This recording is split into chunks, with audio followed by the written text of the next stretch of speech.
Армысыз, әңгіме сүйер тыңдармандарым. Каналыма тіркеліп лайк басып, әңгіменің соңына дейін тыңдап, қолдап отырыңыздар. Ертесіне таңертең шай ішіп отырып, түнде болған жағдайды түк жасырмай, Мария апасына айтып берді. Арасында көзіне үйірілген жасты қол орамалмен сүртіп қойып, әңгімесін аяқтап, апасының ойланып отырған түрінен жауап күтті. Апасы дегеннен суырылып сөйлемей, қабағы тұнжырап біраз отырды. Қызым, жасырмай айтқаныңды мен теріс түсініп отырған жоқпын. Қайта мені жақын тұтып, жаныңа батқан нәрсені бөлісіп, ақыл сұрап отырғаныңа ризамын, деп апасы кесесінен шайын бір ұрттап қойып, оны әрі жалғады. Айтайын дегенім, мен Айнұрды жақсы көрем. Оның бұлай жасаған қылығына ұрсыпты әуре болмайм. Өйткені мен сізде оған ұрсушылар жетеді. Оны көп адамдар түсіне бермейді. Негізі жаман қыз емес. Кезінде тәрбиесіне не анасы, не келіп кетіп жүрген әкесі мән бермеген жөнін айтып, жол сілтеп отыратын адам болмаған. Енді менің ақылымен айтуымен шүкір жөнделіп келеді. Ана бірге тұратын күйеуін анау-мынау деп айтқанды мен оған асығыстық қылыма. Жаман дей бергеннен адам жақсы болмайды, деп сабырлыққа шақырғанмын. Әрі ол күйеуін өткенде көргенімнен кейін жаман жігіт еместігіне көзім жетті. Әйтпесе арасында ішіп, бұтына тышып жүрген адам болса, оған көрпе-төсектің дүниенің не керегі бар? Керек болса, өзің алып кел деп жатпай ма, арағын ішіп. Мен адам тани білсем, кезінде жақсы жұрт аузында жүрген жігіт болған-ау. Көзінде от бар екен, әрі әлі адамдармен араласу мәдениетін жоғалтпаған жан екені көрініп тұр. Бірақ көкірегінде шер мұң барға ұқсайды. Кезінде адасты ма, алданды ма, кім білсін. Өкініші бар екені көрініп тұр. Айнұрға айтқанмын, осы жігітпен жақсы бол, ізіне түсіп, ішіп жүрген алқаш емес. Айтуынша кез келген көліктің моторын шашып тастап, жинай береді екен. Техниканың тілін білген адам аштан өлмейді мына заманда, деп ақылымды бердім. Сен барда Айнұр екеуін үйге шақырып жіберсем бе деп те ойлайым. Баян болса ішінен, жетпеген осы еді, деп бірақ білдірмей дастарханның шетін жөндей берді. Ал мына қылығына бола оны жерден алып жерге салуым әбестік. Біріншіден, ол жігіт сенің некелі күйеуің емес. Мүмкін Айнұр ұнатып қалды ма? Ол да адам баласы. Екіншіден, мүмкін бұлай шыға бере жігіттің жақсы сөздеріне сеніп қалды ма? Бәріміз де пендеміз. Әйел адам құлағына жақсы сөз айтқанды жек көреді ме? Еркек адам екінің бірінде жақсы көреді. Мүмкін уақытша, мүмкін алданышпен ұнатып қалуы да. Ал шын ұнатып қалуы, ол енді екі талай. Әрі әйел еркектің ұнатқанының өзінен көп нәрсе күтеді. Ал егер әйел шын сүйіп қалса, ол дегенің қасіреті, қайғысы мен қуанышы шырағым. Жарайды. Айнұрдың әңгімесі не боларын көрерміз. Ал сенің өзің не істемекшісің? Байқауымша ат құйрығын кеспекшісің ау, солай ма? Баян нақты жауап бере алмай, көзін тайдырып барып, деді. Егер ұнатқан адамыңнан, оның осындай жаңылыс басқан жерінен жалт бұрылатын болсаң, онда сенің де сезімдеріңнің алып ұшып тұрмағандығы. Жақсы кезінде жақсы болып, жаңылысына бола жаман болып қалса, айтарым, олай болса еркектің басын әлден шатпағаның дұрыс. Олай болса өзіңнің айналағыңнан алыс ұзамайтын, айтсаң көретін, айтақтасаң үретін, төбе тасырап алғаның жақсы.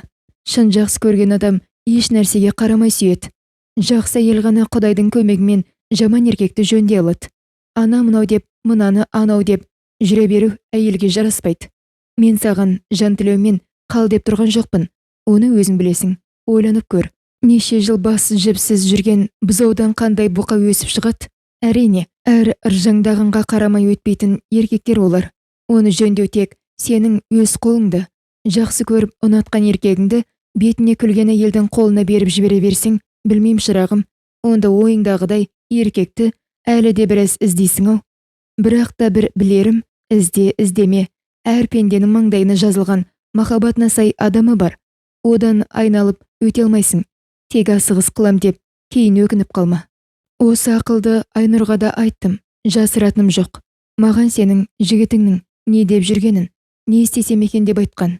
Егер ол сенің некелі күйеуің болса, оған мен басқаша айтар едім. Дегенде, Баян Мария апасының бетіне көзі бақырайып, аузы ашылып қарап қалды. Шын айтам. Маған әдейі келіп айтқан. Мен саған әрине ол әңгімені айтпадым. Бұл әркімнің жүрегі қалай соғады, Соған байланысты нәрсе. Кеше сен екеуін қыдыруға кеткенде де Айнұр білетін. Сол себепті оның қызғаныштан соққан қоңырауы сені асығыс қылықтан сақтап қалып тұр. Деген кезде Баян тіпті жыламсырап орнынан тұрып кетті. Өз жүрегіңді тыңда, қызым. Қайта осындай шиеленіскен сәттерге қуан. Бұл Алланың ойлануға берген сынағы, деп Мәрияш апасы дастарханға бата қылып болып, демалайын деп бөлмесіне бұрыла беріп. Нұргүлді естуімше ертең ауылға қайтады екенсің. Екеуміз отырып сөйлесер шаруа бар. Нұргүл сені ұнатып, жанына дос қылғысы келгенде, мен оған айтып сені осында шақыртқанмын. Тәрбиең түзу, орнықты бала екенсің. Саған көңілім толды. Енді екеуміз сабырлықпен саралайтын шаруа бар. Тіпті қаласаң, ақысына дейін төлейм. Тек әңгіме екеуміздің ортамызда ғана болатын болсын. Дегенде, Баян, мына қара жерді шынымен басып тұрмын ба? Не болып кетті өзі? Деп қорқа бастады. Бөлмесіне келіп, небір ойлардың жетегіне ерген Баян жалғыз жатып, сансыз сұрақтардың шешуін таба алмай шырмалды. Сонда өзі қалай болды? Әдейі ұйымдастырылған қоңырау ма? Әлде сәтімен болған сәйкестік пе? Жарайды, солай дейік. Онда неге Жантілеу онымен жасырын келесі бөлмеге шығып кетіп сөйлеседі? Неге маған алдын ала мені жасырмай айтпайды? Неге соншама менімен жақындасуға асықты? Тағы басқа сұрақтар миын әбден шегеліп жатты. Неге жақындасуға асықты дей отырып, сол сәтте Жантілеуден бұрын өзінің асығып жатқанын көз алдына елестетіп, ұялғанынан жан-жағына қарады. Бөлмеде жалғыз екеніне, ойын ешкімнің оқып қоймағанына қуанды. Мәрияш апасының айтқандарына ешқандай кінә артпады. Қайта қуанып, жаратқаннан жаңылыс бастырмағанына тәубе деп кешірім сұрады. Әр нәрсенің басын шатып, шалдығып жатып, көзі сәл ұйқыға кетті. Көзін ашқанда барлық бойын басқан сұрақтар көкірегіне қайта оралып, төсектен тұрмай біраз жатты. Сымбаттың үйіне кешке қонаққа баратын есіне түскенде тіпті тыпыршыды. Жантілеу екеуміз бірге келеміз деп қойып ем. Енді не істейм? Жантілеуді көрмек болып отырған оларға не дейм? Әсіресе Сымбаттың күйеуіне не деп айтам? Оның кешке таксимен келіндер бажамен отырып 50 грамм шейін қайтарды інім жеткізіп салады деп қайта-қайта тапсырғаны не болатын болды енді?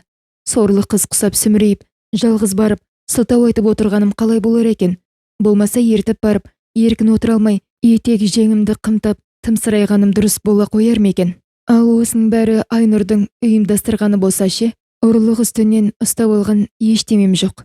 Айдалада неге атым өліп, арбам аударылып қалды деп, тағы ойланып басы қатып отырғанда, білгенде телефоны шырылдап, хабарласып тұрған Жантілеу екенін көргенде, алар алмасын білмеді. Қоңырау 2-3 рет қайталанған соң ғана жауап беріп амандасты. Баянжан, сенің кешірім сұрамастан бұрын қалай болып кеткенін өзімде түсінбей жатырмын. Не болғанда ыңғайсыз болды. Айыпқа бұйырма. Алдыңа келіп кешірім сұрайын деп ем. Жолыға аламыз ба? Деп Жантілеу қиылып өтінді. Иә, мен де көп нәрсені түсінбей жүрмін. Егер олай болса, келем десеңіз, кешке бірге барып менің дос қызымның үйінен шай ішіп қайтайық. Жақсы сыйластықтағы аға мен қарындас ретінде бірге барайық. Өткенде сізді ерте келем деп ескертіп қойып едім. Бірақ та алдын ала айтқаным, одан арыға менен еш нәрсе деметпеңіз. Деген Баянның сөзіне Жантілеу рахметін айтып, екеуі қонаққа барар уақытты оғдаласты. Сәлден соң апасынан кешке қонаққа барып келетін айтқанда, апасы жалғыз өзің ғана барасың ба, немене? Деп сұрады. Жантілеу ағамен бірге барам деп айтты. Айтты дегені болмаса, тап Жантілеу келіп, жанымды алат дегендей, жайменен әрең аузы жуасыды. Онда дұрыс екен, деген апасының сөзін естіп, сәл болса да көтеріліп қалды. Осылай дұрыс шешім қабылдауға асығыстық қылмау керек.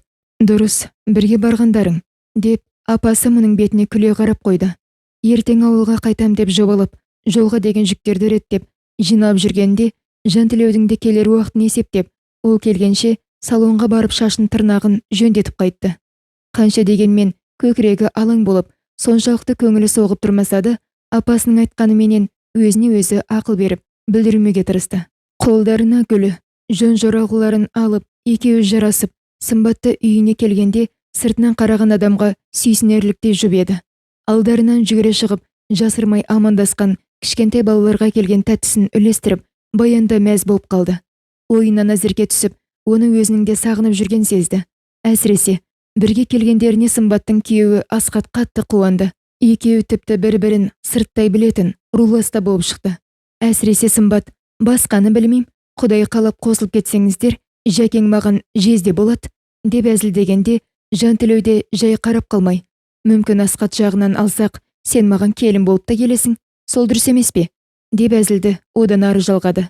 Мен бажамды келет деп күтіп жүрсем, сұраса келе өзі ағайыным, бауырым болып шықтыңыз, жәке, деп Асқатты аңқылдап сөйлеп, барлығын дәмге столға шақырды. Біздің негізгі қонағымыз көңілсіз бе қалай? Деген Асқаттың сөзіне Сымбат: біздің Баян о бастан осындай сабырлы қыз болатын, деп жуып шайып жатты.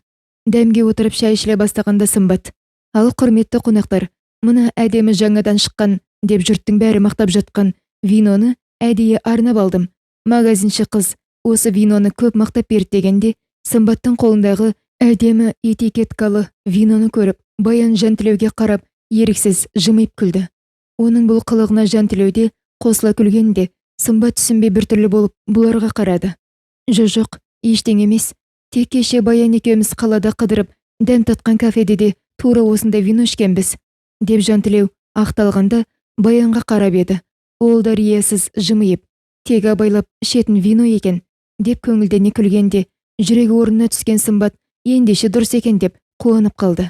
Шай ішіліп, үлкен тамақ келет дегенше, Асқат пен Жантілеу бір партия шахмат ойнады. Асқат аңқылдай күліп, Баянға жақсы ұнады. Тағам үстінде жақсы тілектерін айтып, жақын танысқандарына қуаныштымын десіп жатты. Тамақ желініп болған соң, тағы да бір-екі кесе шай ішіліп, әңгімелері жарасты. Қонақтан көңілді, ризалықпен шыққан екеуі қайтар жолда көп әңгімелесе қоймады. Жантілеудің әңгімеге тартқан сұрақтарына Баян қысқа ғана жауап беріп отырғасын, әңгімелері тек сұрақ-жауап күйінде үзіліп қалып отырды. Тек үй жанына келіп тоқтағанда Жантілеу Баянға: егер айып демесең, екі ауыз сөзімді тыңдаш, не деген мен ыңғайсыз болды, кешірш мені. Марқұм анамның атымен ант етейін, сол күні Айнұрды үйіне жеткізіп салдым да үйге тура қайттым. Жасыратыным жоқ. Ол менен сен туралы, ал мен оның жанұясы туралы сұрап келе жатып әңгімелестік. Тек жолда Жанармай бекеттен ол өтінген соң қалбырдағы сусын әкеліп бердім. Әрі оның көңілді қыдыруға қарсы еместігін сездім де, бірақ бас артық ештеме демедім. Сосын ол жұмысқа тұруға сәйкес бір өтініш айтты. Мен қолымнан келсе көмектесейін деп уәде бердім. Ол телефонды жазып алды. Кейін мен жол сапарда жүргенімде бір-екі рет хабарласты.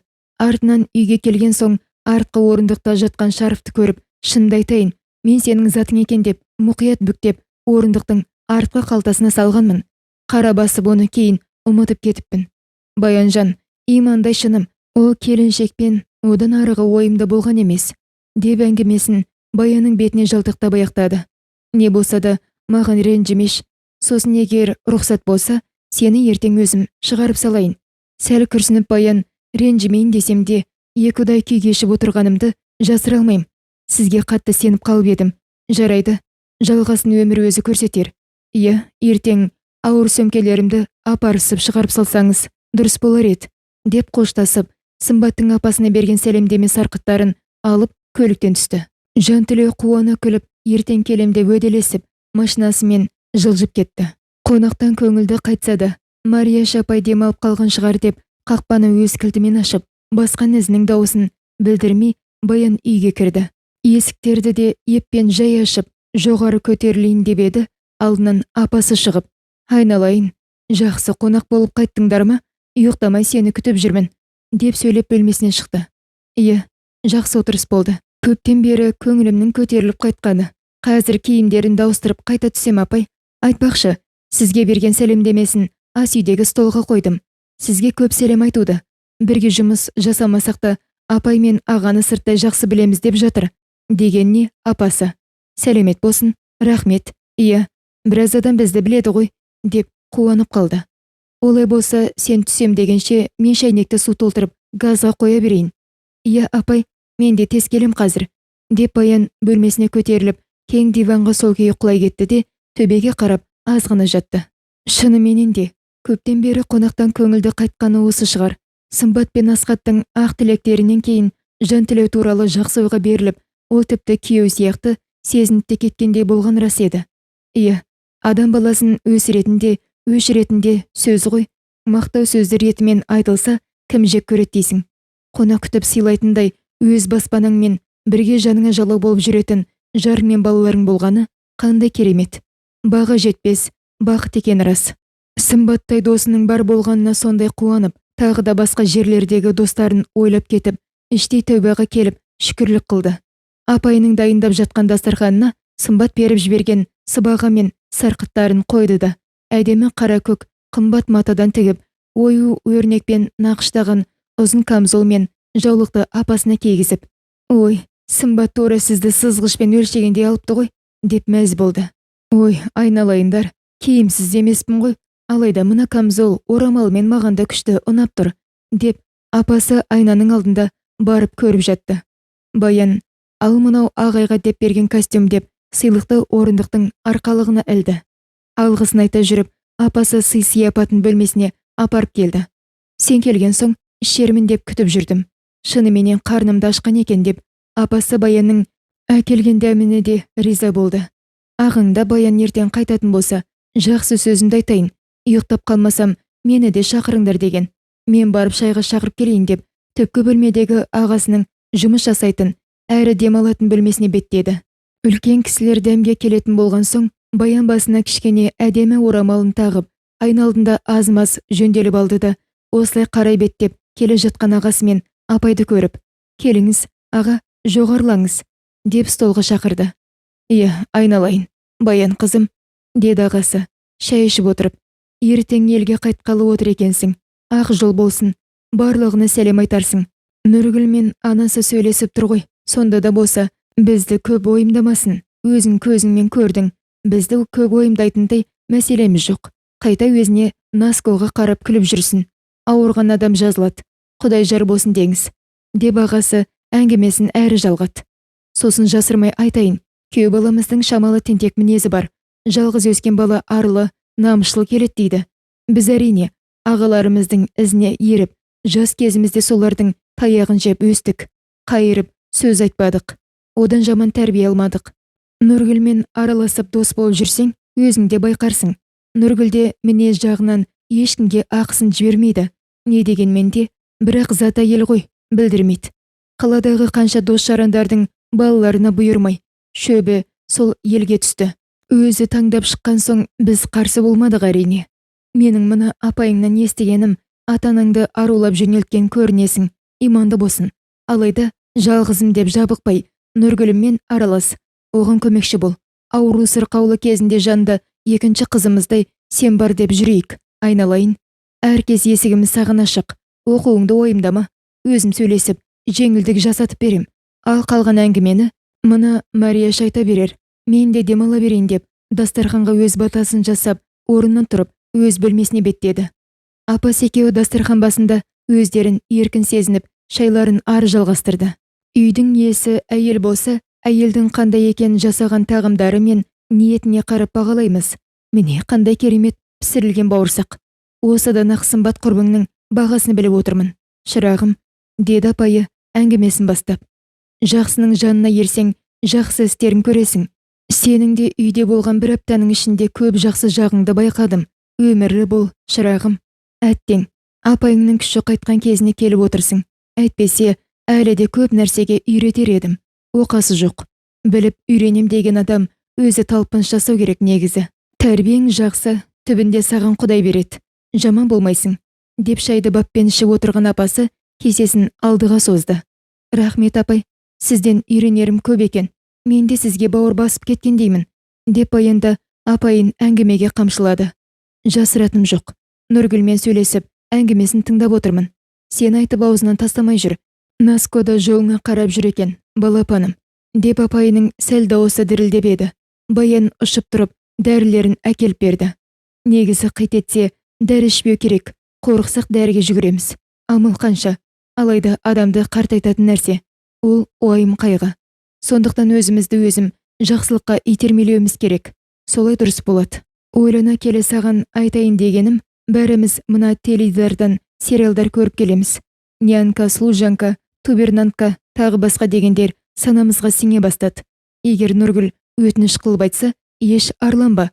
Жанына көмекші бола жүр. Ол маған өзің сияқты нақты айта алмаспын, ренжіп қалар дейді. Бөтен аяғыңа оратылып жатқан балаң не басқаң жоқ екен. Қызымның көңіліне қарап жүрсең, біз де сені жаман қылмаспыз. Жаным, өзің ойланып көрерсің. Әсіресе Назеркемнің саған деген ықыласы ерекше екен. Сол немерем жыламай жүрсе болар. Жалпы әңгіменің төркінін түсіндің. Қызым, аурулы болған соң үйінің тірлігіне қарай алмаса, семьясына да сызат түсе ме деп қорқам. Әңгіменің ашығы. Нұргүл ауруынан жазылар. Аллаға бәрі оңай.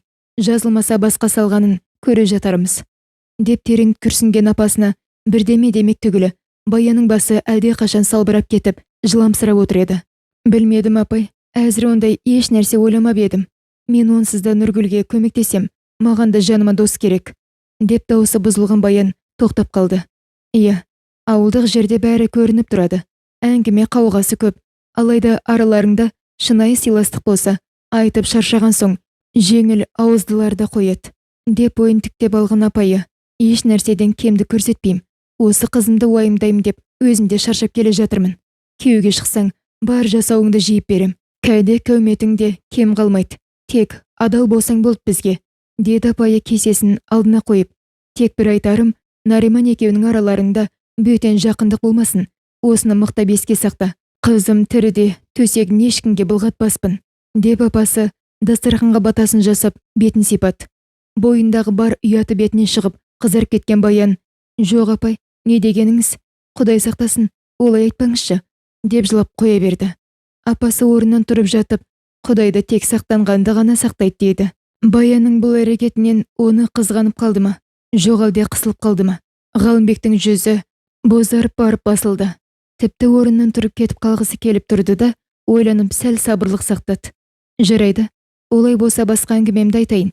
Не болғанда, елдің қызысың, қарындасымсың, еркелігіңді көтергенім болар деп Ғалымбек өзін өзі басып отырғаны көрініп тұр. Баянда ыңғайсызданып қалған білдіріп алса, ал Жантілеудің аяқ-қолдары қалтырап кеткендей болды. Ауылға қайтып бара жатқаныңды естіген соң, жол болсын айтайын деп азын-аулақ базарлық алғанмын. Әрі өзің білесің, ауылда інімнің артында қара шаңырақта 3 баласымен қалған келініме қолымнан келген көмегімді беріп жіберейін деп келгенмін. Әйтпесе аңдып арттарыңнан қуалап келетін адам мен емес екенімді білесің ғой, деп Ғалымбек әлі де ашуынан қайта қоймаған білдіріп, Баянда сәл өзіне келіп: "Таныса отырыңыздар, бұл жігіт те бөтен адам емес", деп бұрылып еді. "Иә, менің есімім Жантілеу", деп ол қалбалақтап қолын берді. "Жарайды, танысайын. Аса танысуға құлқым болып тұрмаса да, Баянға бөтен адам болмасаң болды", деп Ғалымбек Жантілеудің көзіне тура қарап, саусақтарын қысыңқырап жіберіп еді. Ол ауырсынып орнынан қозғалып кетудің аз-ақ алдында қалды. Асау деген жылқыны жалынан ұстап, айырылмай секіріп мінетін ауылдың баласынан қаланың қуаяқ жігіті бойын жинайын деді. Мұның бәрін сезіп отырған Баян Ғалымбектің бұрын мұндай мінезін байқамаған екен. Шынын айтқанда, өзі де ыңғайсызданып, неменеге соншама артымнан келіп осыншама мінез көрсетіп отыр деген өкпесі де жоқ емес. "Мен қазір келем", деп Баян орнынан тұрып бір жаққа қарай ұзаған соң, Ғалымбек Жантілеуге қарап: "Жасың менен үлкен болса да айтайын, мен сені танып, қайда көргенімді есіме түсіріп отырмын. Айтпасам да ішің сезіп отырған білем, алайда қыздың көзінше қадіріңді кетірмейм. Бірақ айтарым, мүмкін болса, мен сені енді Баянның қасынан көрмейтін болайын. Ауыл жаққа аяғыңды басушы болма", деп Баянның қайта келе жатқан байқап, әңгімесін басқа жаққа аударды. Ойланып, ауыл жаққа қайтам деп шештім. Қаламен сияқты көңілшек жігіттерге қолайлы емес екен. Елге барып емін-еркін тірлігім жасап, қара шаңыраққа ие болам деді де, оған не десін дегендей Баянға қарады. Ол болса күліп қоштап: "Иә, ауылда сіз сияқты техниканың тілін бес саусағында білетін жігіттерге жұмыс табылады. Жеке қожалықта жұмыс жасап жатқандарды ешкімнен кем емес. Ниетіңіз дұрыс", деді. "Иә, інімнің балаларына көмектесіп, соларды оқытып, адам қылуым керек. Келін адамы кездессе, күйеуге шықса бағы ашылар. Өлгеннің артынан өле алмайды ғой, оған өкпем жоқ", деп күрсінді. "Жарайды, жарасымды отырыстарыңа ортақ болмайын. Мына сөмкеде саған және інімнің балаларына деген базарлық бар, ренжіме аларсың", деп сөмкесін сәл алдыға жылжытып қойды. "Мұндай базарлық беріп жіберсе, жеңгеміз жаман адам болмағаны ғой, рахмет айтарсыз", деп Баян күліп әзілдеп еді. Ғалымбек те сәл жадырап: "Иә, сол саған дұрыс жеңге табылмаған соң ғой, ауылға кетейін деп жүргенім. Жаңа жолда магазинші әйелге жасатып алғанмын. аз да болса көп те көрерсіңдер, деп жарқын даусымен күлді. Оның бұлай күлгеніне Баянда жақсы болып қалды да: ағасы, бұрын менің сөздеріме ашуланбайтын едіңіз, артық бірдеме десем айыпқа бұйырмаңызшы деп еркеледі. Ай, Баян-ай, ақ көңіл сенгіштігіңнен әлі де арыла алмапсың ғой. Бірақ мен саған еш өкпелеген жоқпын, ойың алма. Ағаңның шытыр мінезін білесің ғой, деп орнынан тұрды да: айтпақшы, ұмытып барады екенмін, мына тиынды келініме берерсің, деп қомақты қаржыны асықпай санап Баянның қолын ұстатты. Жарайды, Жәке, сау болыңыз. Осы қалада болсаңыз, бұйырыс болса кездесерміз, деді Жантілеуге қол созды. Қолын қорқа берген Жантілеуге қарап көзін қысып қойды да нық басып шайханадан шығып кетті. Ол кеткен соң араларында аздаған үнсіздік орнап қалды. Баянның сонау өткен жастық шағы көз алдынан көлбең етіп өте шықты. Домбыра баян аспаптарында ойнап, Жанкенттің төбесіне жастар жиналып, алау от жаққанда әуелете ән салатын Ғалымбектің жанында оның костюмін иығына жамылып отыратын, бірге жүретін шақтары қандай керемет еді. Ұзын бойлы, шашында ұзыншалау етіп өсірген соң, бойы онан сайын соңға көрінетін Ғалымбектің мұны құшақтап көтеріп алып, сол бір кеште алады тәтті арман, жан сырымды жай алмадым ақ баян, көк теңіздей буырқанған толқыған, сөндірмеші сол сезімді ақ баян, деп ән салып шыр айналдырған кезінде басы да бақыттан бірге айналғандай болатын. Сәлден соң Баян мінген автобус қаладан ұзап шығып, Қазалға қарай тегіс жолда жүйткіген жылдамдығын арттыра түсті. Түс қайта Баянды Қазалыдан Нұргүл мен Назерке күтіп алды. Алдынан мұны көріп Баян апай деп құшағын жайып жүгіріп келе жатқан Назеркені көріп, Баянда шыдамай отыра қалып, құшағын жазды. Жүгіріп келіп, бетінен сүйіп жатқан көріп, жанынан өткендер мына қыз мамасын қатты сағыныпты. Тфә, әдемі қыз екен деп сүйсіне қарап өтіп жатты. Назеркені бауырына қысып бетінен сүйіп мейірленгенінде Баянның көзінен жасы да тамып түсті. Көкірегінде жылы шуақты сәуле ойнағандай болды. Ойпырмай, осы қыздай өзіңнен туғанда қандай болар екені, деп күліп келіп амандасқан Нұргүл мұны мойнынан құшақтап, бетінен сүйіп амандасты. Жүргізуші жігіт заттарды көтеріп, жүк салғышқа салып, орналастырам дегенше, екеуінің ауыздары тынбай, бар жаңалықтың жартысын айтып болды. Нұргүлдің түрі сәл солғындау болғанымен, көңілі көтеріңкі екені байқалады. Анасын қайта-қайта сұрап, алаңдай берді. Иә, менің анам асыл адам. Мен мына жақта оны ойлап шаршасам, ана жақта ол мені ойлап мазастанады. Көп нәрсені айтпауға тырысам, алайда түсімде көрдім дейді. Жүрегім сезді дейді. Әйтеуір менің мына жақтағы бар жағдайымды экраннан көргендей айтып отырады.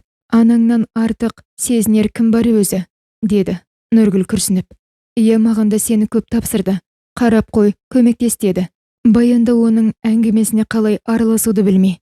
Назеркеге Баянның базарлықтарының ішінен өзімен бірде кукла мен кішкене ноутбук ойыншық ұнады, әсіресе мамасына. Мам, мына ноутбукты жол жүру ережелері бар екен, маған керек еді. Мен өскенде машина жүргізем ғой, күшті болды. Ой, Баян апай, рахмет сізге, деп мұны мойнынан құшақтап қойды. Иә, қазіргілердің талабын қарасайш, әлден көлікті армандайды, деп Нұргүл екеуі қосыла күлді. Назеркеден балабақшадағы жағдайын сұрап еді. Ой, ол апаймен бір-екі ұрысқан соң, қазір дос болып алдық, деп күлдірді Назерке. Иә, деді мамасы. Мен айттым ғой, басында солай болады, кейін апайың да түсінеді. Әйтпесе сенің пысықтығың кейде менің де жыныма тиеді, деп Нұргүл Баян екеуі қосыла күлді. Қазыналы Қазалының жері Құдай берген құтты жер. Ауа райы айтарлықтай қолайлы болмаса да, осы жерде туып өскен жандарға еш кемшілігі білінбейді. Адамдары ақ көңіл, еңбекқор, бір-біріне мейірленіп, ақ Құдай деп айтатын болған соң, Арал мен Қазалыны басқалар ақ Құдайлар елі деп атап кеткен. Туған өлкеге аман сау табаны тиген Баян бейне бір ұзақ сапардан қайтқандай әсерде болып келе жатты. Сөз арасында Нұргүл Нариманың жақында Астана не Алматыға бір айдай оқуға кететін, өзінің жақында Байқоңыр қаласында Москвадан профессорлар келіп қабылды өткізетіндігін соған тізімге жазылып қойған айтты. Әңгіме жаңалықтарды айтып, ауыздары тынбай олар ауылға да жетті. Жанкент ауылы өзінің жайбарақат тіршілігіменен алыстана қол бұлғап қуанғандай болып жатты. Ауыл шетіндегі Жанкент ауылы деп жазылған үлкен аркадан өткен соң, Баян өзінің жер үйік мекеніне жеткендей терең дем алды. Қай жерде, қай қалада жүрсе де, осы қарапайым ғана ауылға кіндігі байланып, сағынып келетінін сезді.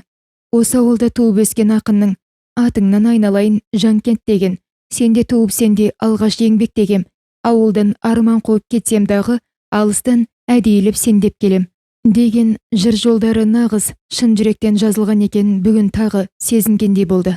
Нұргүл, үйге барайық, тамақ салып кеткенмін, шай ішіп болған соңда үйіңе барасың. Жалғыз өзіңе не ас батпас, не шай іше алмассың, деп қойырды қоймай үйіне келді. Нариман әдеттегідей жұмыста екен. Бұлар келіп жүктерін түсіріп, жеңіл шай ішкен соң ғана біраздан кейін жұмысынан келді. Баянмен бұрын бас изеп қана амандасатын еді.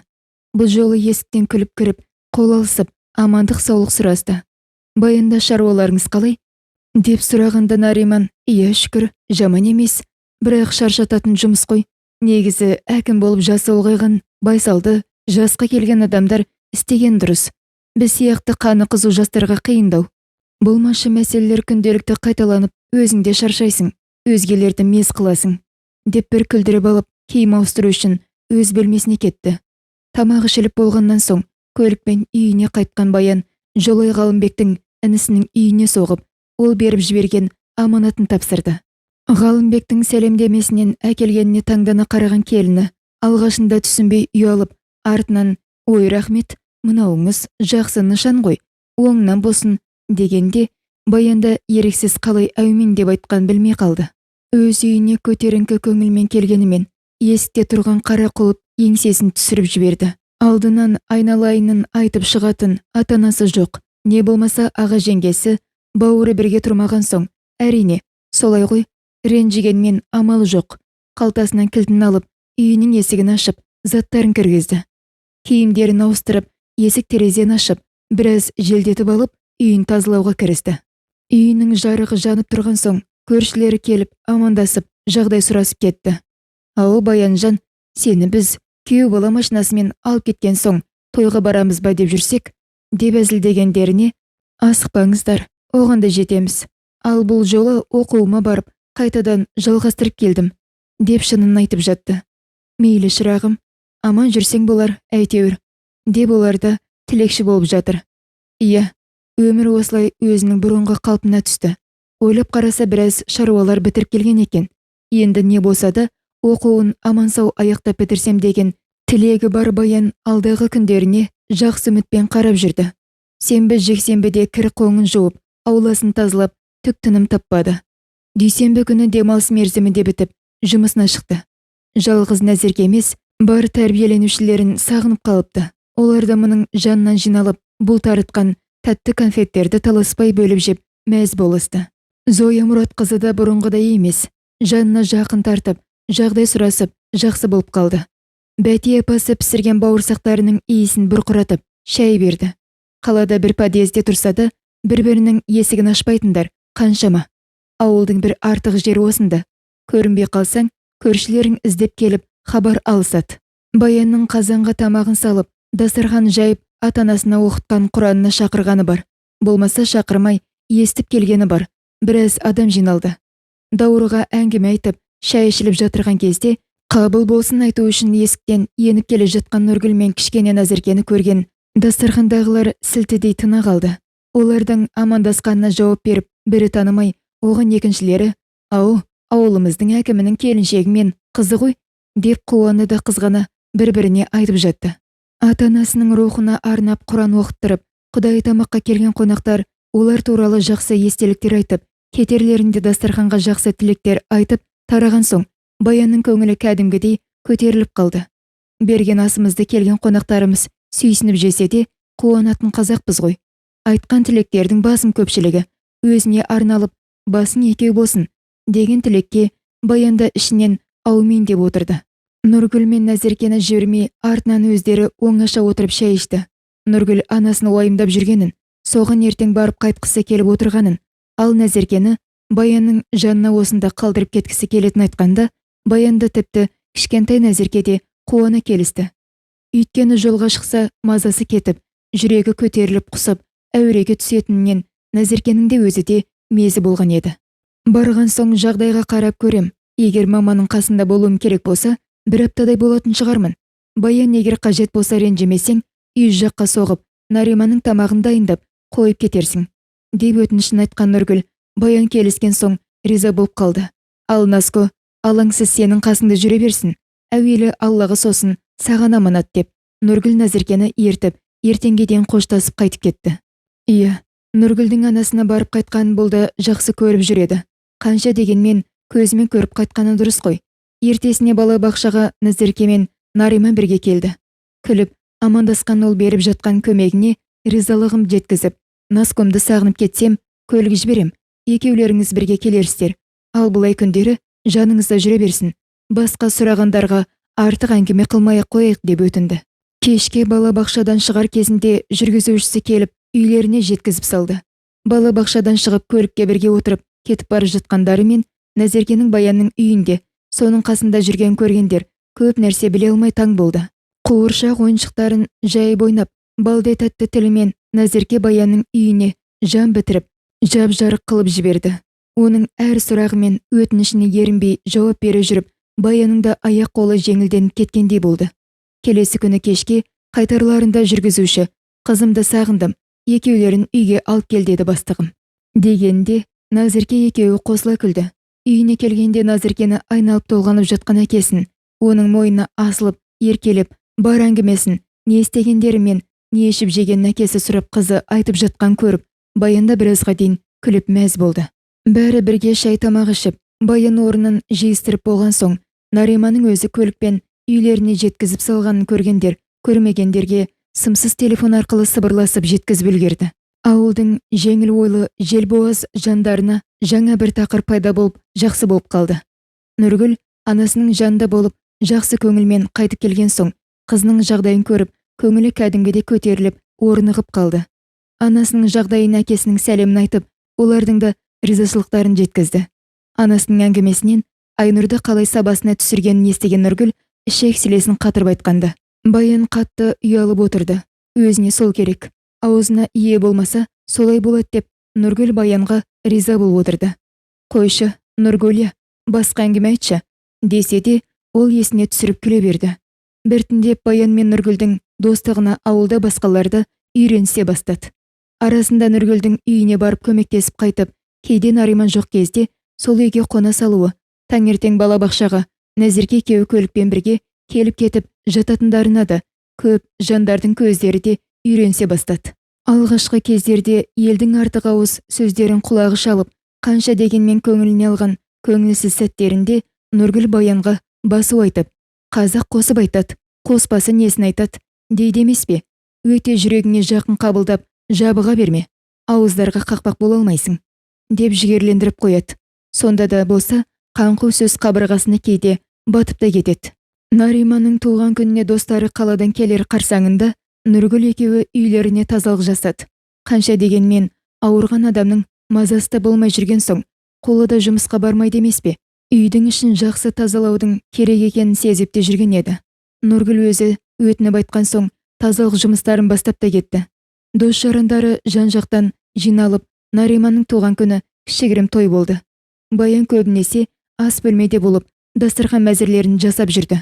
Кештің барысында Нариман қаладан келген қонақтардың ішіндегі бұтына жабыстырып, женсе киген бөксесі бұлтиып көрініп, бұты шүйдей, көзінде көзілдірігі бар, тыриған арық қызбенен бірге есік алдында сигарет тартып тұрғандарында қонақ қыздың «Ана кто?» деп сұрап жатқанын естіп қалды да, өте беріп, әрі қарай құлағын салып тыңдап еді. Нариман: «Да это подруга жены. Она у нас по дому помогает» деп жауап бергеніне әлгі қыз: «Ничего себе, еще в ауле служанка держите, молодец, вот вы даете» деп таң қалғанын естіп тұрды. «Да сейчас время такое, что ни к чему удивляться нельзя» деп Нариманның қосыла күлген естігенде миы мұздай болып кетті. Бәрін тастап кете бергісі келіп, кері бұрыштан бұрылғанда қасында әлгі қызы жоқ. Нариман бері келе жатыр екен. Екеуі тар коридорда бетпе-бет соғысып қала жаздады. Екеуі бірден ой деп тоқтап қалды да, Баянның сәл қабырғаға шегіне жабысып жол беріп тұрған көрген Нариман: рахмет» деп тар жерде тығылысып, дәу денесімен Баянның кеудесін қағыстырып жабыстырып өтті. Ал Баян болса қабырғаға жабыса бастағаннан-ақ бойына жүгірген бейтаныс бұла сезімі бұлдырап барып, «Ой мама» деген сөзімен бірге аузынан бір-ақ шыққандай болды. Жалма-жан кері бұрылып кухняға кірді де қабырғаға сүйеніп демін алып жүрегін тыныштандырып тұрды. Егер сырттарынан қарап қадағалап тұрған адам болса, онда ол сөзсіз Баянды кінәлаған болар еді. Еркек адаммен жағаласпай артқа шегініп ас үйге кіріп кетсе, немесе күте тұрса да, екі ортада біраз кеңістік бар. Алайда бұларды кухняда тұрған үлкен шкафтың шығып тұрған тар жерінде кездестірсе, амал бар ма? Нариманға не ренжуді, не қуануды білмей екіудай күй кешкен Баян сол тұрғанда тұра берер ме еді? Алайда осы кезде кухняға Нұргүл кіріп, бір ыдыстарды реттестіріп жатты. Баянды есін енді жинап алып, жұмысына кірісті. Ет тамаққа қамыр жазып тұрып, өзімен бірге қозғалып тұрған кеудесінің дірілі тағы да бір нәрсе тілеп тұрғандай тынышын ала бастады. Сәлден кейін тамағы ішіліп, ас қайтарылған соң, қонақтар таза ауа жұту үшін далаға шықты да, Баян кіріп, дастархан үстін тазалауға кірісті. Осы кезде бөлмеге кірген ұзын бойлы, сұңғақ денелі қонақтардың бірі: "Сізге рахмет, тамағыңыз өте дәмді болыпты, қолыңызға Құдайым қуат берсін", деді масаңдау дауыспен. "Рахмет, Алла сізге де разы болсын. Мәселе еттің жақсы тұз сіңіріп дайындалғанда болып тұр ғой", деп Баян да күлімсіреп еді. "Келіңіз, қожайыңыздың денсаулығы үшін 100 грамды сізбен ішкім келіп тұр", деп коньяк құйылған рюмканы ұсынды Баян. "Рахмет, мен ішпеймін", деп азарда безер болып жатқанда үстеріне Нұргүл кіріп еді. "Нургуля, скажи ей, от того, что выпьет, ничего страшного не будет же", деген қонақ жігітті қоштап Нұргүлде: "Ну, Баян, іше салсай, ағаңның құрметіне", деп қиылды. "Жарайды, аузыма құяс па, қолыма беріңіз", деп рюмканы алып, кішкене жұтып қайтып берді. "О, молодец, рахмет, хозяйканы тыңдағаның дұрыс, ризамын", деп Баянға көздері күлімдеп қарады. "Служанка деген қазақша переводится күң, бірақ сіз өте сұлу күңсіз. Мен даже сізге әйелім болшы деп ұялмай сөз салар ем. Браво", деп қолын соқты. Айтқан сөзге құлағы үйрене бастады ма, Баян пәлендей мән бермей жұмысын жасай берді. Не болғанда Масаданың сөзіне бола тойдың берекесін алмайын деп өзіне басуды айтып қойды да, қонақтар қайтадан столға отырам дегенше дастарханда дайындап үлгерді. Қанша дегенмен оқыған мәдениетті орта ғой. Есіктен кіріп келе жатып, стол серверінің басқаша жасалғанын әңгімелеріне тиек қылып, арасында дастарханға дәм қойып жүрген мұны көрсетіп қойып жатты. Осы кезде Нұргүл бөлмеге кіріп: "Құрметті қонақтар, айып көрмеңіздер. Мен сіздерді өзімнің әрі құрбым, әрі сіңілім Баянмен таныстырғым келеді. Менің кішкене денсаулығым болмай жүргендіктен маған көмектесіп жүр. Әрі мен Баян сияқты тамақ дайындаудың шебер емеспін, шынымды айтсам. Реті келгенде Баянға рахметімді айтайын деп жатырмын. Егер сіздерден рұқсат болса, біздің папамызға, яғни Нарекеңе жақсы лебізін айтып жіберсе дейм", дегенде столда отырған жігіттер бас изесіп, келіншектер қосыла рахмет айтып жатты. Сәл ұялып қысылып қалған Баян: "Рахмет, Нұргүлия, мен сөйлей қоям деген жоқ едім. Алдын ала ескертпейсің бе?"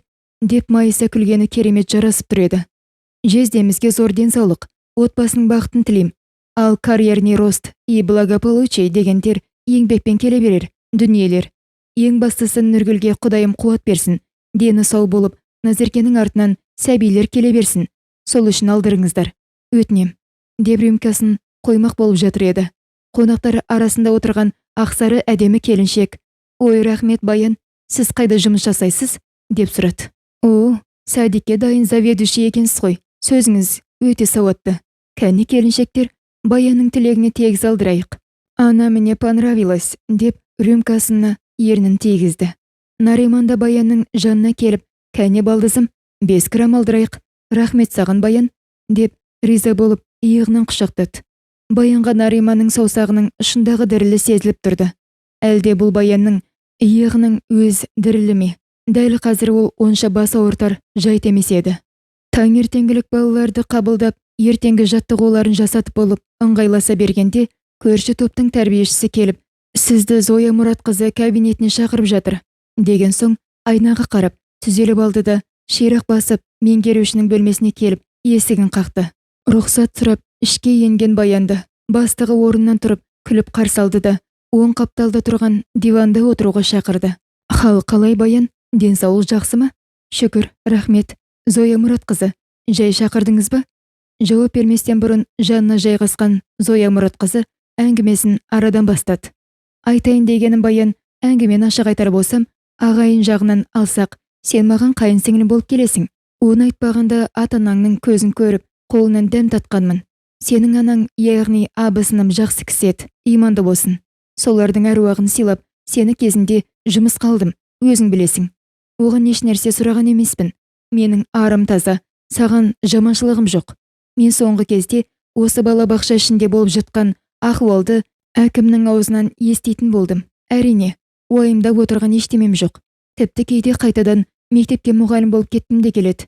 Олардың кейбіреуі менен 2 немесе 3 есе артық айлық алады. Әрі мына жерде емес, милары тыныш. Сонда ішкі жұмыстағы жайларды әкімге мен жеткізеді деп ойлайсыз ба, Зоя Мұратқызы? Деген Баян оның бетіне тура қарады. Әрине солай деп ойлаған соң, сені жалпы жиналыстың алдында тет-а-тетке шақырып отырмын, деді меңгеруші. Оныңыз қате ойлау, менің сізге деген өкпем қауғам жоқ. Ешкімге ештеңе демек түгілі. Ішкі жұмыстардың өзінде не болып жатқанын түсінбеймін, шынымды айтсам. Жарайды, оныңа сенейін, бірақ алдын ала ескерткенім, деді Зоя Мұратқызы. Егер ол күдігім шынға айналып жатырса, онда сөз басқа. Арызыңды жазда, жұмыстан кете бер. Айтқаным айтқан. Жасым зейнетке жақындағанда жұмысындағы адамға жалтақтап, меңгеруші бола алмаспын. Баянда келісіп басын изеп еді.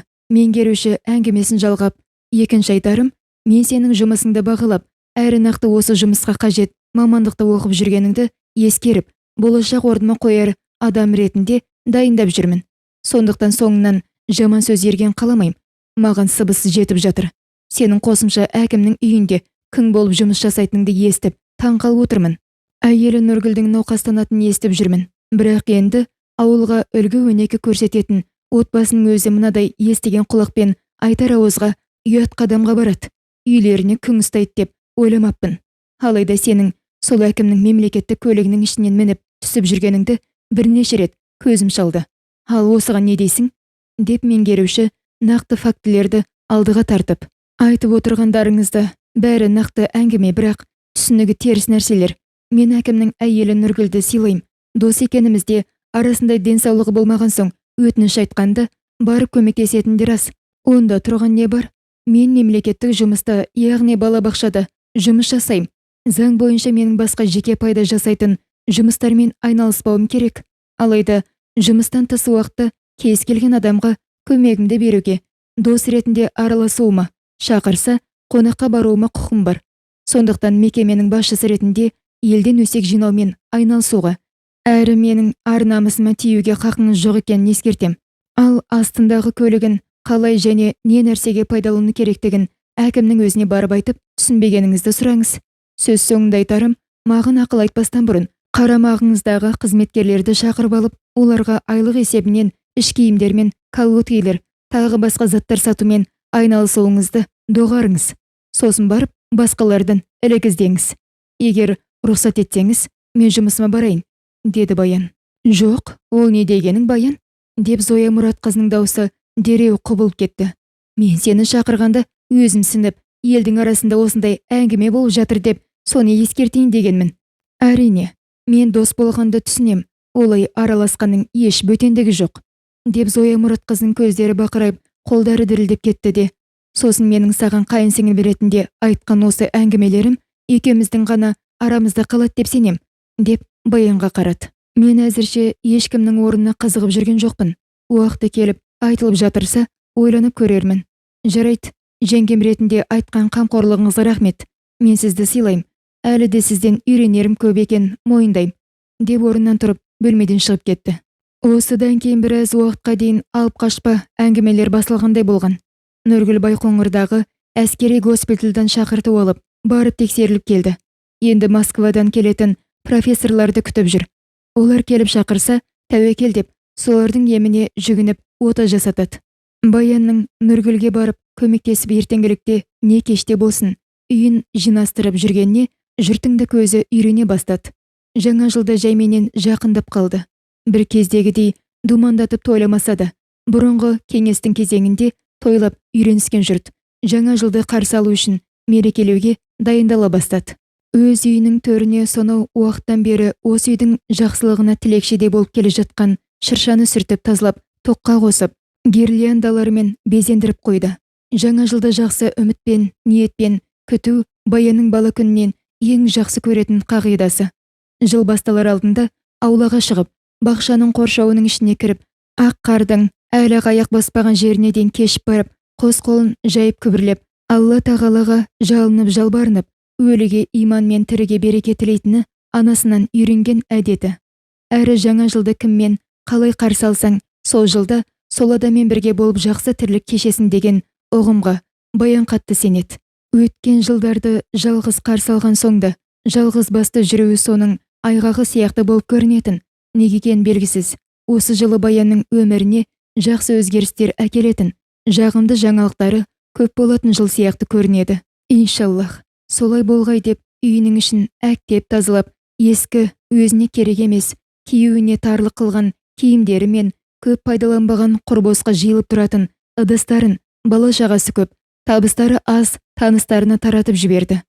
Қабырғада қанша жылдан бері ілініп тұратын үлкен кілемді көрші інілерін көмекке шақырып түсіріп, жақсылап қағып сілкіп болған соң, төрге жайып тастады. Анасынан бері пайдаланып келе жатқан көне қауға шелектерінен бастап, көп ыдыстарды жаңылып, терезелерге әдемі майда гүлдері көздің жауын алып құбылып тұратын перделер ілгенін көрген көршілері, Баян бізге айтпай тойға дайындалып жатыр деп жобалап жүрді. Жексенбі күні үйінде әдеттегідей жылы киімін киіп алып, жұмысын істеп жүргенде, Баян есік алдына келіп тоқтаған әдемі шетелдік машинаны, одан түсіп, үйге қарай бет алып келе жатқан Ғалымбекті көріп, алғашында аң-таң болып қарап қалды да, артынан қуанышымен қобалжуы араласып, амандасу үшін алдынан шықты. Арсалаңдай күліп амандасқан Ғалымбек Баянды құшақтап бетіне сүйіп, жағдай сұрасты. Рахмет, сізді тіпті танымай қалдым, деді Баян. Ұзақ өмір сүреді екенсіз, машинаңыз әдемі екен. Алла разы болсын қарындасым, саған жаңа көлігімді көрсетіп байғазы алайын дегенім ғой, деген Ғалымбекке Баян. Ғалеке, айтуыңыз ретті орынды, байғазыңыз дайын. Ал менің өтінішім, мен машина таңдау білмеймін. Маған сенімді осындай бауыры биік машина әкелдіріп берсеңізші, деп жағдай айтып үлгерді. Айтсаң болды ғой, негізі қазір жігіттерге еріп, шетелде машина айдап келіп, соны сатумен айналысып жүрмін. Мына көлікте сатуға әкелінген. Көңілің кетіп тұрса, саған өз бағасын ақ берейін. Шамың жетсе, қазір қалдырып кетем, деді. Ғалымбек Баянның машинаны айналып, қызықтап қарап жүрген көріп. Ғалеке аға, менде сойып сататын 10 шақты бас жылқылар бар. Соны сатып, ақшасын жиыстырайын. Сосын әкеліп берерсіз. Үйге кіріп шай ішейік, жүріңіз, деп еркелей басып, Ғалымбекті үйге қарай ертіп жүрді. Осы кезде бұның шарбағына келесі жақтан кіріп келе жатқан Сумақай Нұрсұлу көршісі түк түсінбей аузын ашып қалды да, жұртқа айтпастан бұрын өзім дұрыстап көріп алайыншы дегендей, көзілдірігін шешіп сүртіп, қайта киіп қарады да, неге келгенін ұмытып қалып, есіне түсіре алмай тұрды да, қайта айналып жүре берді. Баян Ғалымбекті үйге кіргізіп, көлдене әңгімесін айтып жүріп шай қойды. Ғалымбек болса телевизор қосылып тұрған бөлмеде, диван үстінде қалай кіргеннен солай қозғалмай отырды. Ғалымбекке деген неше жылғы өкпесі, талай түндерде жастығын жұмарлап жатып жылаған кездерінде, өксіген өмірінде ұмытып кеткендей. Аяғы жерге тимей жүгіріп жүр. Арасында аузы жиылмай, ауылдың жаңалықтарын айтып, өзі сөйлеп, өзі күліп жүрді. Шынын айтсақ, бойын қуаныш кернеп, көңілін көтеріп тұрғаны. Үйіне Ғалымбектің маңдай тіреп келгені ме? Жоқ әлде оның Айнұрға айтқандары есіне түсті ме? Өзі де түсінбей, бір сырлы сезім оны осындай күйге түсіріп, кешірімді де кең болуға шақырып тұрғандай болды. Иә, мүмкін, кең болсаң кем болмайсың деген қағида бәлкім осындайда айтылатын шығар. Шай ішіп отырып Баян жылқы ағасымен телефон арқылы сөйлесіп, өз шаруасын айтты. Телефонның арғы жағынан ағасының, иә, айналайын, жылқының басын азайту керектігін мен өзім саған айтып жүрмін. Қасқыр көп және адам терісін жамылған ұрыларды жетеді. Әрі менде үлкейіп келем, жиі шығып қарап жүруге шамам жетпейді. Мал дегеннің берекеттілігі сол 4-5 жыл төліне тимесең, басы құралып, осылай көбейіп қалады. Иә, оң болсын айналайын. Егер бізден Ғалымбек жылқыларды сойып, ет күйінде алса, тіпті дұрыс болар еді. Бізге де ыңғайлы, әрі бізден арзандау алып, қалада қымбат сатса да, ол да ұтады, деп еді. Ағасының ұсынысына Ғалымбек қуана келісті. Олай болса ертең еттерді алып, сатып болғанымша, осы көлікті пайдалана тұрайын. Сосын саған жазып берем. Әр ауылда болсам, саған жүргізуді толық үйретіп шығарам, уайымдама. Автомат коробка көлікті жүргізу көп қиын емес, деп Ғалымбек күлді.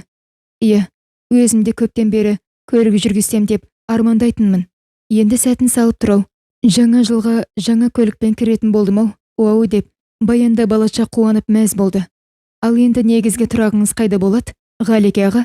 Деп еркелей сұрады Баян. Жалт етіп көрініп, жоқ болып кетпейтіндей шығарсыз. Дұрыс сұрап отырсың, Баян, деді Ғалымбек. Жиыстырып жүрген біраз тиындарым бар. Құдай қалап, күн жылынса, ауыл шетіндегі әкемнің ескі үйінің орнына үй тұрғызам. Келін болса да, орталықта, мектептің жанында бөлек үйлері бар. Сол інімнің ұлдары да адам болып қалды. Соларды жаным алып, еңбекке үйретем. Інімнің артында қалған 3 баласын аяқтандырып жіберсем, Алла алдында да аманатқа адал болар едім. Оныңыз үлкен адамгершілік, сауап жұмыс болар еді, деп қоштаған Баян. Ал жаңадан үй салсаңыз, ол үйдің ішіне ие болатын жеңгеміз қайда? Сол туралы айтпадыңыз ғой, деп сыр тартып, Ғалымбектің кесесіне шай құйып ұсынды. Біразға дейін үндемей қалған Ғалымбек. Иә, рахмет. Менің айта алмай отырғанымды білгендей, аузыма сөз салып беріп отырсың, Баян. Мен үлкен қателік жасадым. Осы кезге дейін бір әйелмен тұрақтап, тіршілік кешпеу себебім де сол. Көкірегімдегі өкінішім өзегімді өртеп маза бермейді. Басқаны алдағанмен, адам баласы өзін өзі алдай алмайды екен. Әрі сол қателігімді Құдай алдында қайта жөндей алмаған соң ба, бар істеген шаруаларым мен талабым кері кете береді. Айран сұрай келіп, шелегіңді жасырма деген. Егер мені кешіре алсаң кешірш, Баян. Мен сенің қадіріңді білмеппін. Жастықтың желігімен сені жылатқан өкінішім өлсем де өзімен бірге кетеді. Тек сенің бір ауыз кешірдім деген сөзіңе бәрі садаға. Тек сен мені кешір, деп даусы дірілдеп, онысына ұялды ма, жүзін тайдырып, үндемей отырып қалды. Баянды төмен қарап, бар күлкісі жоғалып кетті. Қолындағы шай қасықты столда әрлі-берлі аунатып отырды. Сәлден соң жанарынан жас домалай бастады. Оны ол сүртіп, не жасырып әуре болмады. Ағыл-тегіл аққан көз жасы таусылар емес. Неше жылдан бері жиналып қалғандай, Баянның жүзін жуып жатты. Ғалымбек те төмен қарап үндемей отыра берді. Өз қатеңізді біліп, неше жыл өтсе де ұмытпай, алдыма келіп отырғаныңызға рахмет. Бәрін түсінем. Маған да оңай болмады. Егер сол нәрестем аман болып алдымда шауып жүрсе, әңгімеміз басқа болар ма еді, кім білсін. Бірақ ол бақытты менің маңдайыма жазбапты. Сондықтан маған ренжімеңіз. Менің жүрегім сізге суып кеткен. Жанашыр жақсы ағам болып қалам десеңіз қарсы емеспін. Қарындасыңыз болып, қасыңызда тілекші болсам да жетер. Менің қазіргі жүрегімде басқа адам бар. Жаратқанның жазғаны сол шығар, аға. Алыстан сыйласып жүрейік, ренжімеңіз, деп беті қолын жуу үшін орнынан тұрып дәлізге шығып кетті. Ғалымбек сол басы салбыраған күйі орнында отырып қалды. Шайыңыз суып кетті, жаңалап құяйын, деп Баян столға келіп отырып мезірет жасап еді. Рахмет, шайды жақсы іштім, мен тұрайын, деп Ғалымбек терең күрсінді де, сені еш жазғырмайым, бар кінә өзімнен. Сенің мені жақсы көретінді біле тұра, бағаламадым, бағыңды байладым. Ендігі жерде саған қамқоршы аға болып арымды тазалармын. Сонда да болса айтшы, жүрегіңдегі адамың кім? Баян түк үндемей, жауапсыз отыра берген соң, Ғалымбек, сол өткенде шығарып салған жігіт пе, Жантілеу ме, деп сұрады. Еш үндеместен Ғалымбектің жүзіне қарамай, Баян басын шұлғып, иә деді. Бұны естіген Ғалымбек булығып қалғандай күй кешіп, сәл терең тыныс алып отырды да, жарайды, бақытты бол. Сен жыламай жүрсең болды маған. Қалғанына тәуекел деп, дастарханға бата қылып, орнынан тұрды. Бұлар үйден шыққанда шарбақтың қарсы есігінен кіріп келе жатқан Нұрсұлу сұлмақай Баянның қызарып ісіп кеткен көздеріне қайта-қайта қарады. Жандағы Ғалымбектің түнеріп тұрған түрін көріп, қипақтап тұрды да, осы маған не көрінген, неге келе жатыр едім өзі, қараң қалғыр, деп тағы да теріс бұрылып кете берді. Ғалымбек сол мойыны салбыраған күйі көлігіне отырып, үндеместен жүріп кетті. Баян үйге кіріп, ішілген шайдың орнын жиыстырмақ болып еді. Оған да көңілі соқпай, үй ішінде арлы-берлі жүріп, сәлден соң диванға келіп отырды. Өзегіне өксік толып, алқымына тірелгендей болып, жылайын десе, көзінен жас шықпады. Баянның марқұм анасы Ғалымбекті жақсы көретін. Ол келсе, кәдімгідей қуанып, амандық саулығын сұрап мәз болатын. Әкелері қатар құрдас болған соң, жақсы көңілді отырғандарында ауызекі уәделесіп құда болуға сөз байласқанын Ғалымбектің анасы да қуана айтып отыратын. Баян достарымен бірге кешке немесе киноға баратын болса, анасы Ғалымбек алып кетіп әкеліп тастамайтын болса жібермейтін. Ғалымбектің анасы Ұмытқан апай марқұм ауылдың ана шетінен әдейілеп мына шетінде тұратын бұлардың үйіне құдағимын деп қыдырып келіп Баянды айналып толғанып кететін еді. Ғалымбектен бұрын інісі аяқ астынан үйленгенде екі тойды бір жасаса қайтеді деп Баянның анасына келіп ойласыпты. Ол кезде Ғалымбектің Баяннан бөлек шалқып жүрген кезі. Мұның анасы бұлардан өтіп еш нәрсе айта алмапты. Ғалымбек екеуінің арасы бір жола суып кеткенде де оның анасы көп уайымдап айтып жүрді. Ұмытқан апай өз баласын кінәлап Баянға еш кінә артпайтын. Баян ішіндегі баласын жоғалтып алған естігенде көп жылап қатты қайғырыпты деседі. Ғалымбектің інісі трактормен суға аударылып қайтыс болды да, бір уайымға екіншісі қосылғаны ауыр тиді ме, анасы көп төсек тартып жатпай қайтыс болды. Өлерінің алдында көңілін сұрап барған мұның анасына мұңын шағып баласы үшін қайта-қайта кешірім сұрапты. Иә, міне, сол бұрында бір ауылда тұрып, жазда бір жайлауды жайлайтын, құда болып құйрық бауыр жеуге ниет қылған жандар қазір жоқ. Ауыл шетіндегі қорымда қатар жатыр. Осыларды ойлап, ата-анасы есіне түскенде, Баян жалғыз отырып, егіл-тегіл жылады. Еңсесін әлдене басып тұрғандай, көпке дейін өзіне өзі келе алмады. Тіпті Ғалымбек алдына келіп, кешірім сұраған ойлап, кешірдім деп айтуым керек пе еді, бекер жасадым ба дегенде ойға кетті. Сәлден соң орнынан тұрып, бетін жуып, үй шаруасына кірісті. Көлік алам деген қуанышы да келе жатқан жаңа жылдың да түк қызығы жоқтай. Жалғыз өзі кіріп шығып, үйіне де кіргісі келмей, даладағы орындықта біраз отырды.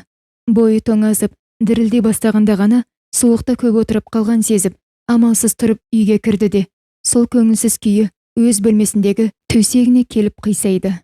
Әңгіменің жалғасы келесі бөлімде. Каналыма тіркеліп лайк басып, әңгімені қолдай отырыңыздар. Тыңдағандарыңыз рахмет.